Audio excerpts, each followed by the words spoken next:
Hello everyone, welcome to today's video. So today we are going to discuss, as you can see already on the screen, okay, accounting for shares. That is our topic.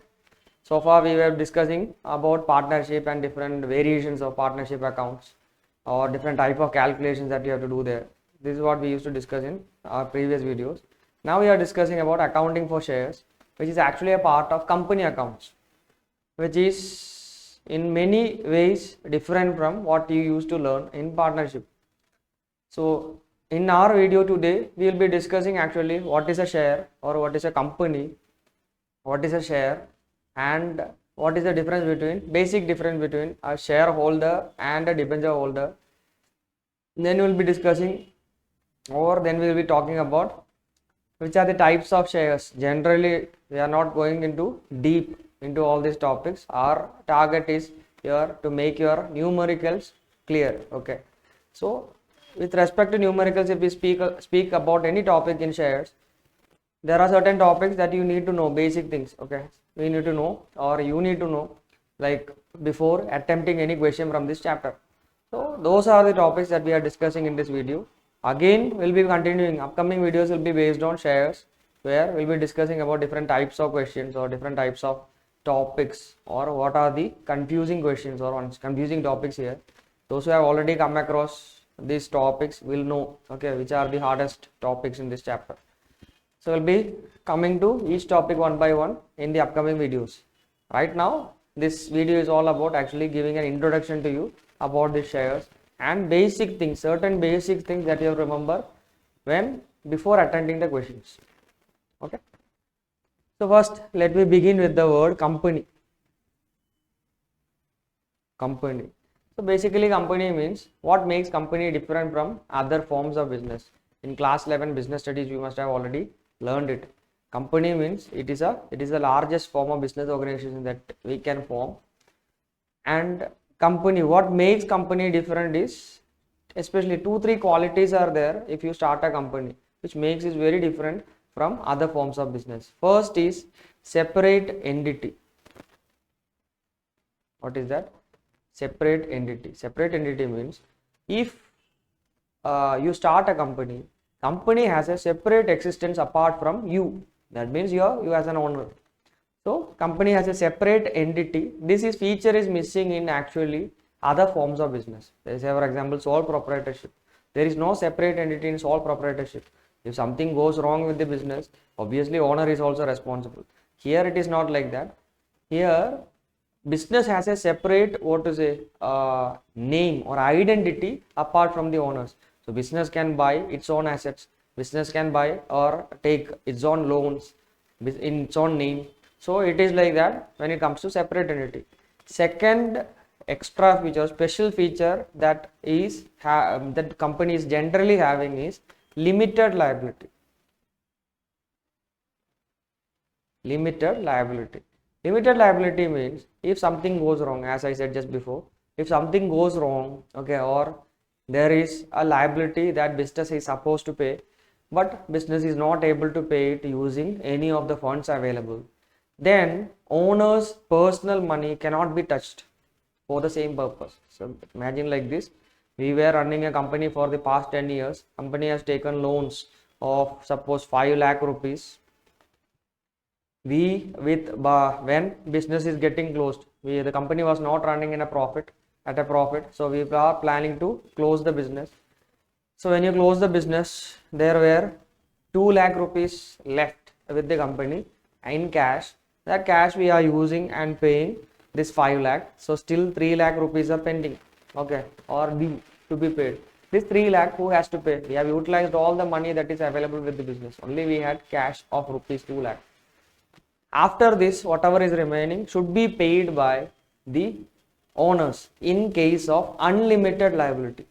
In case of unlimited liability, remaining 3 lakhs should be paid by the owners. Here, as the owners or the company is having limited liability, here they don't have to pay this 3 lakh rupees. So they are escaped from this kind of responsibilities when it is limited liability. That is also a special feature of a company. Okay, remember that this limited liability feature is only available to a type of company called as public limited company or limited company. Remember this. Okay, if it is a limited company, then this exemption or this kind of privilege is there. Okay, that is the meaning of limited liability. Again, limited, when we talk about the word limited, there are different types of liabilities, limited liabilities. Limited by shares are there, limited by guarantee is there. So we will come to that topic in some of the other videos. Those are not topics that needs to be discussed now. Okay, just understand like this. If it is a limited company, all the companies are limited companies only. So if it is a limited company, there are different types of limited companies. That is what I was trying to tell before. So if it is a limited company, then obviously the liability of the people who are involved in that is limited. Okay, that means they don't have to pay anything from their pocket in extra to settle the company's liabilities. Next term that is related to a company is perpetual succession. Some of you must be smiling right now because all these topics were there in your 11th BST topics or 11th BST chapters syllabus. So perpetual succession is nothing. It means that even if something happens to the members, who are the members here? When it comes to a company, the members are called shareholders, which are actually basically the owners, of the company. So owners are also known as members here. For now, we can take it like that. So shareholders are owners of the company. So the shareholders, if anything happens to all the shareholders, still company can exist. The company continue to run. Unlike partnership and all, partnership already have said it. If only two partners were there and one of them passes away, okay, that means if the one of them dies, obviously the other partners has no right to continue the business as a partnership. He may change it to a sole proprietorship and run it. That is okay. But he cannot run it as a partnership unless he is adding one more person into the business. So this is, that limitation was there in that case of form of business. But in case of company, it is not like that. The members die also, the business will continue to run. That is the meaning of this point. So perpetual, these three features just keep in mind when it comes to company. Okay. Other features are also there. These three are the main features that differentiates a company from other forms of business. Okay, that is it. Now coming to our main topic, what is a share? What is a share? So just imagine you are starting a company. So for every form of business, we need what? Capital. We need capital.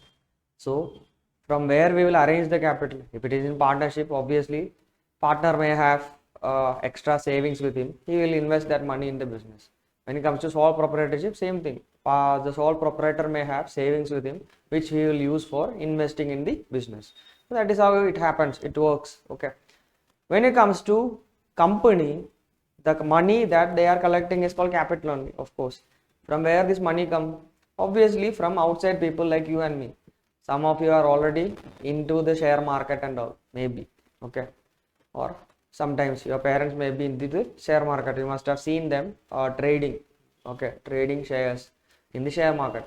So what are they actually doing? They are buying some shares. Similarly, when the company needs money, company will give the shares to us, people like us. We can buy it. Okay, that process is called issue of shares. That process is called issue of shares, and they will collect money from us. The money that they collect is called share capital. Money that they collect is called share capital. So what is the share capital? The money that is collected by the company by giving shares or issuing shares. Remember the word issue of shares, right? So total money that is collected by this. Okay. Now each part of the share capital, if you ask me to measure share capital can be measured in terms of units called as share. That means we can just say like this: 1 unit of share capital is a share. 1 unit of share capital. For everything there is a measuring unit. So for example, if money is there for us, its measuring unit is rupees, dollars, or any other currency. That is a unit of measurement. Similarly, length, centimeter, meter, all these are measurement units. Similarly, when it comes to share capital, the measurement unit is what? Shares. On the basis of shares only, we are getting share capital. So we can just say like this: share capital is a collection of shares. We can just say like that. Share capital is a collection of shares. Just say, remember that. Okay. So that is share capital. Now you know what is share capital. Then for the purpose of accounting, share capital is classified into three categories. Share capital is classified into three categories. First category is called authorized capital, which all these values hereafter whatever we are discussing, it is for numericals. Okay, numerical part. So authorized capital. Second is called issued capital, and third is called subscribed capital. Okay, so there are three types or three categories of share capital that we are recording in accounts. Okay, when it comes to this chapter. Okay, so before discussing about this, what is this chapter about? So this chapter is all about issue of shares. Okay, basically this chapter is all about issue of shares. That too, when you are issuing shares to the people for the first time, there are two types of share issue. If you have crossed the topic called financial market in your business studies, by now you must be knowing there are certain methods of flotation. Okay, forget the term flotation, just think like this. If the company want to raise money from the public, people like you and me, it has got two options. Okay, or the shares can be issued for the first time, or it is like this.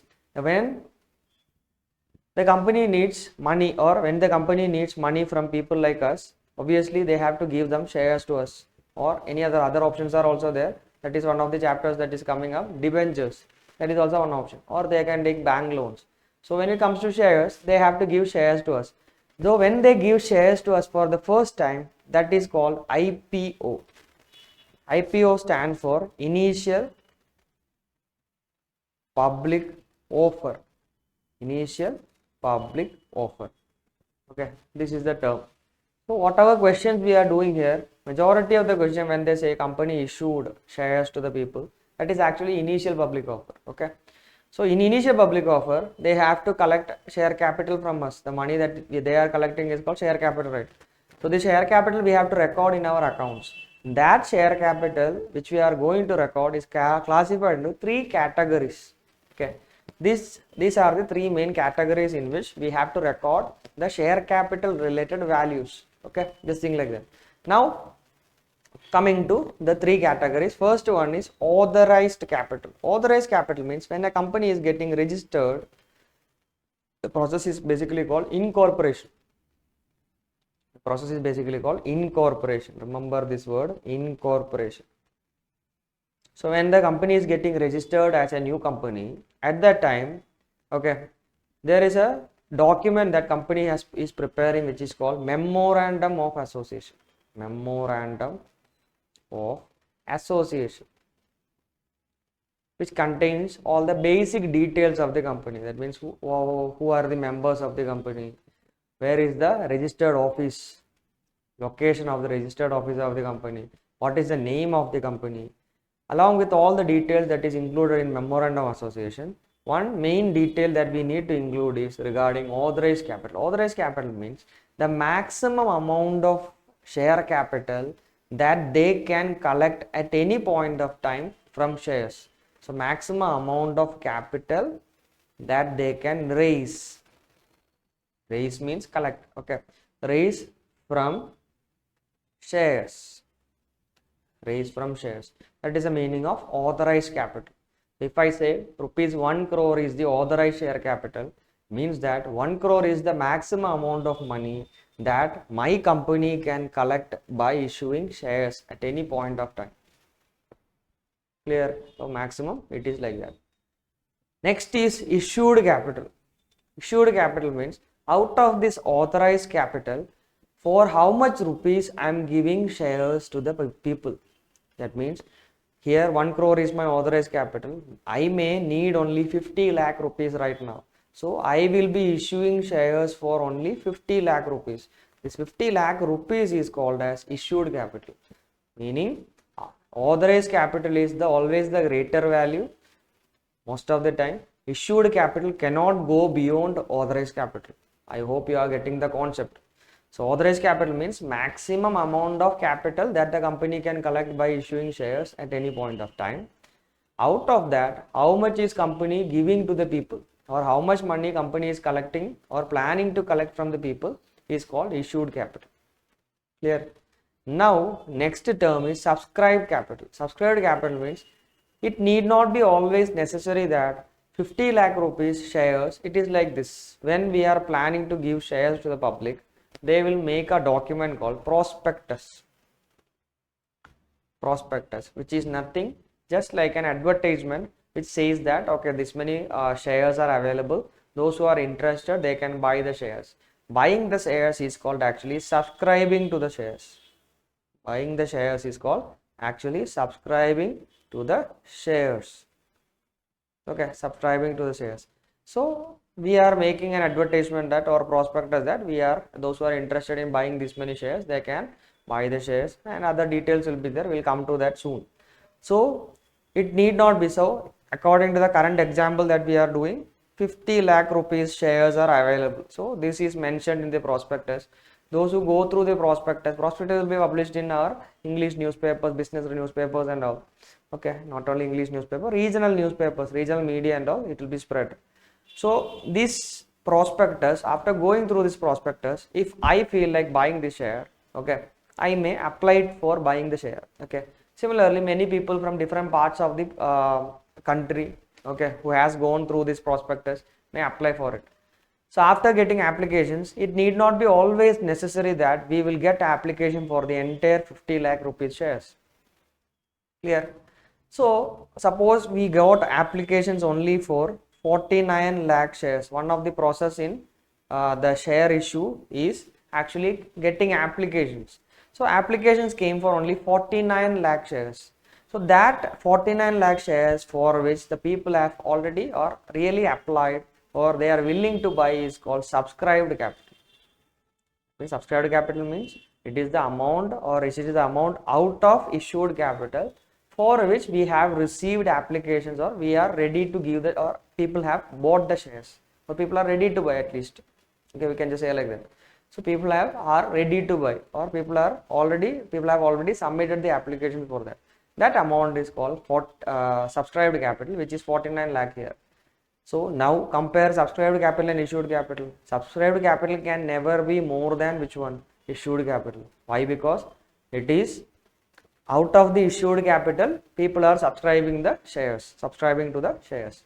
That is the meaning of this. So these three are three main topics this you have to remember.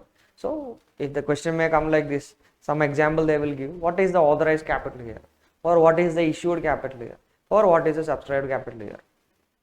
Okay, understood? So first authorized is the highest, then just below that issued is there, just below that subscribed is there. It is not compulsory always that issued capital should be always less than authorized capital. Issued capital can be equal to authorized capital also. So we can say like this, it can be equal to or less than the authorized capital, less than or equal to the authorized capital. Similarly, subscribed capital always need not be less than issued capital. Subscribed capital can be less than or equal to issued capital. Possible. So these connections you should know before solving sums. There are certain twisted sums and or twisted questions which come from this topic. They may ask you, authorized capital is more or issued capital is more. Sometimes they will ask this kind of connections also. That is why I just wanted to clear this topic. Okay, so that even for sums also it will help, as well as this kind of questions also you will be able to face. Okay. Now coming to subscribed capital, I'll just change the color so that this topic again. Now coming to subscribed capital. Subscribed capital, there are two classifications again, subscribed and fully paid up, first category. Second category is subscribed but not fully paid up. Subscribed but not fully paid up. Later in this chapter, actually there is a topic called preparation of balance sheet of a company, where with share capital. So when you are preparing share capital, these three headings or these three categories are very important. Knowing what is the value coming under authorized capital, what is the value coming under issued capital and what is the value coming under subscribed capital. That is why we are discussing this topic in detail. So all these are part of accounts only. Okay. Now subscribed capital is classified into subscribed and fully paid up, subscribed but not fully paid up. For this, I would like you to know that share has basically two values or two prices, thing like that. Okay. First price, that is what is called face value. Share always have a face value. Face value means, just imagine that share is a product. So every product will have an MRP, right? Every product will have an MRP. Okay. So usually MRP is the maximum price that you will pay for the product. Similarly, share also face value is there, one MRP price. Just think related to MRP and keep. Just think like shareholders are our customers. So the amount that they are going to pay or they are supposed to pay is face value. After that, one more price is there called issue price. If you know this concept, next chapter also is going to be easy. That means debentures. In both these chapters, these things are common. Face value, issue price and all. There is no subscribed and fully paid up capital and all there in that chapter. But these concepts, basic concept, the price of the shares, price of the debentures, when it comes to all those things, these values are, or values meaning is all same only. So face value is there, issue price is there. Issue price means how much customer has to actually pay. Customer means who? Shareholders has actually supposed to pay. So if the face value of share is rupees 10, issue price can be 10, it can be more than 10, that is it can be 11, it can be less than 10 also, it can be 9 also. These three possibilities are there when it comes to issue price. Face value, one fixed price. The issue price, that means what customer has to pay, can be more than or can be equal to or can be less than. That is just for additional information. We discussed about issue price now. Now coming to subscribed and fully paid up. Why we discuss this topic right now? Subscribed and fully paid up means there is a process actually for this 10 rupee or whatever is the amount that is payable by the shareholder. That amount can be collected in installments or that amount can be collected as a whole also. That means if a share of rupees 10 is issued for rupees 10 issue price, then this 10 rupee issue price can be collected in installments. That means first they can ask for 2 rupees and we will pay 2 rupees. Then again they can ask for 3 rupees. Again we can pay 3 rupees. Again they will ask for 3 rupees payment and we will pay 3 rupees. And finally 2 rupees they will ask. Like that, maximum 4 installments are there in shares chapter. First installment's name is application. Similarly, second installment's name is allotment.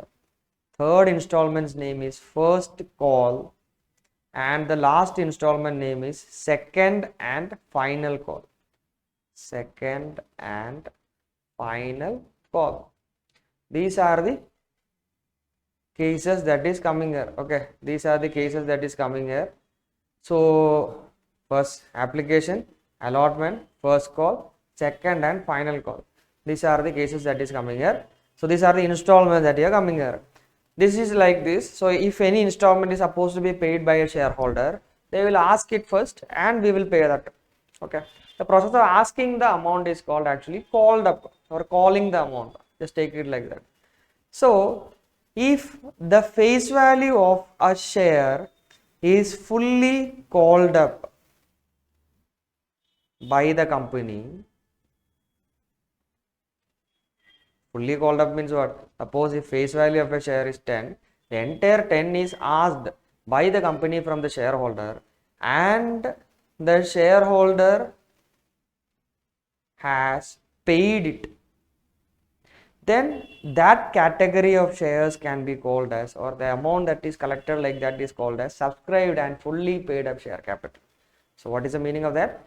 If 10 rupee was the face value of a share and the company has asked for that 10 rupees to be paid and the shareholder has paid that amount, then that can be called, the 10 rupee that we paid is called as subscribed and fully paid up share capital. So if only one share is there and I am the one who is the shareholder, company asked me to pay all the 10 rupees. Remember which 10 rupees is this? This is only face value. So entire face value is called by the share company and I have paid the entire face value. Then the amount that I paid will go to which one? subscribed and fully paid up share capital. Similarly, subscribed but not fully paid up, when it comes to this, there are two conditions you have to check. One is company has not called up the entire face value. Company has not called up the entire face value. Example is like this: 10 rupee was the entire face value. Company has asked us to pay only 8 rupees. Then that 8 rupee will be considered as subscribed but not fully paid up. Clear? Second is, most of the time students used to get confused. It is company only who is not calling the entire amount, but subscribed but not fully paid. So remember this only when one thing happens, it is subscribed and fully paid up. When is that situation? Company has fully asked for the money and the people have paid it. Okay. Second situation is company, change the color. Company has called for the entire face value but not received it. Okay, meaning is like this: here 10 rupee was the face value, company asked for 10 rupees also, but we are not paying. Okay, I am the shareholder, I am not paying that 10 rupees. In that case also, the amount that I paid will go to which one? Subscribed but not fully paid up. First case only you will have doubt, some company has not called up the entire face value. Here it is like this: face value is 10, company is asking for 8 rupees. I am talking about the first situation.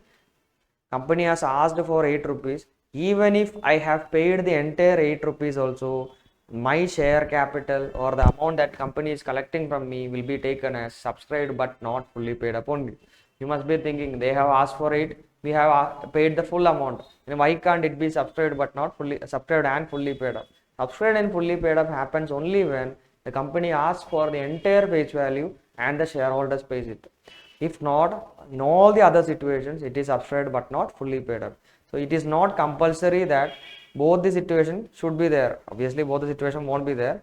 So it is like this: company has not called up the entire face value.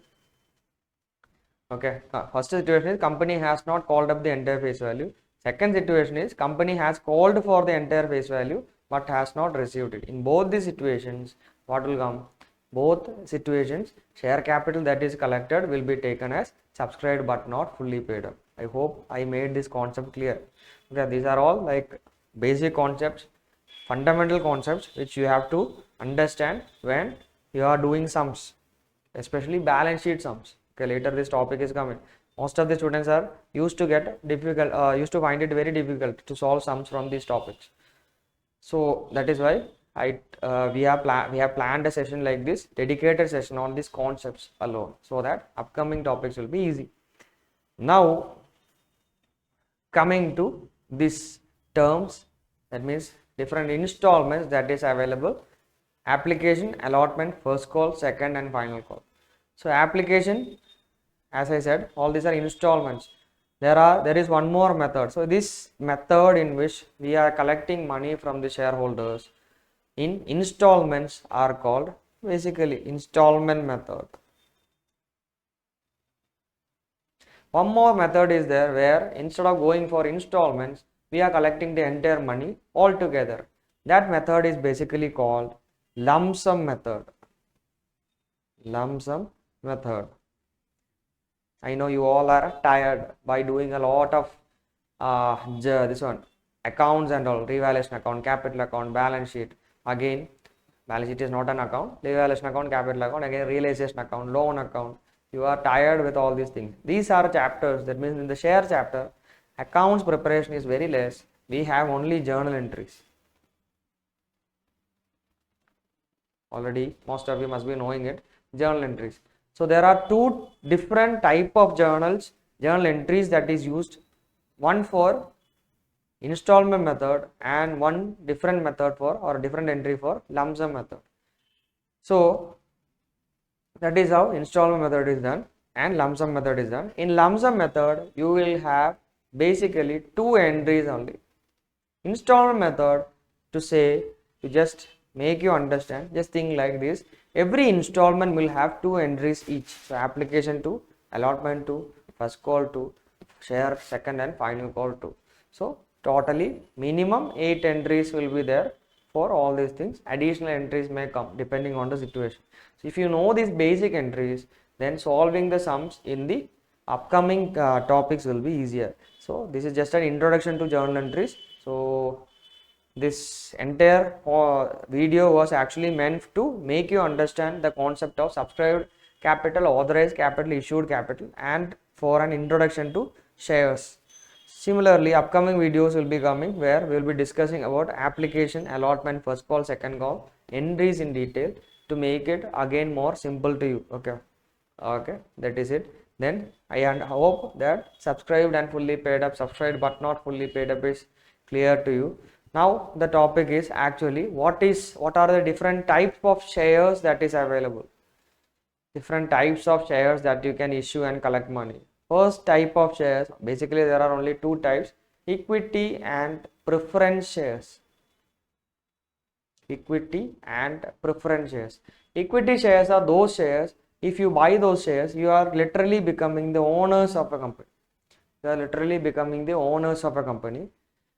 Preference shares are those shares actually which will give you some preference. That is why it is said like preference shares. Those who want fixed income and all, they can opt for preference shares. Equity shares are more responsible for the success of the company. They are more involved in the management of the company and all.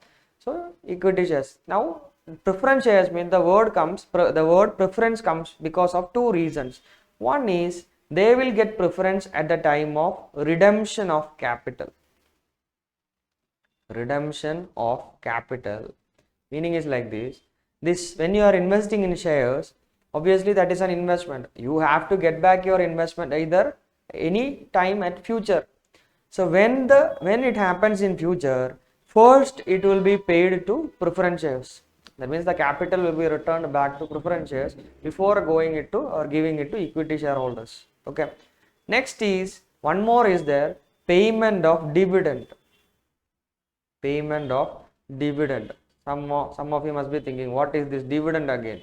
Dividend means when you are investing in shares, you are entitled to get profits from the company. That profit share which you get from this company is called dividend. So you are also entitled to get the dividend. So basically what is happening there, you will get a share in dividend. When this dividend or profit is distributed to the shareholders, first it will be distributed to the preference shares. Okay. But the problem is these preference shareholders are entitled to fixed rate of dividend. Generally, fixed rate of dividend only will be given to them, 10%, 9%. Similar rates will be there. Okay, so these are the 2 special preference that they get. Redemption of capital means basically normally this capital will be returned at the time of company getting closed. Okay, that process is called winding up. So at the time of winding up, when the capital is returned to all the shareholders, first it will be returned to preference shareholders, then only it will go to equity shareholders. Clear? Now you must be wondering then why we should invest in equity shares. Equity shares as they are taking a higher risk, returns also to them is very much higher. Preference shareholders, that is a basic difference. Preference shareholders, they will get fixed rate of returns only most of the time. Okay, that is how it is. These are 2 different types of shares, as you know. Okay, so shares. So these people basically they are the owners of the company. Okay. So these are the topics that I wanted to discuss with you today. So I hope that whatever topics we went through are now comfortable to you. At least you know the concepts by now. And we'll be back with a new video on journal entries related to share issue, both lump sum and installment, and we'll be going with the important sums in this chapter. So all the best for your board exam preparations. Thank you.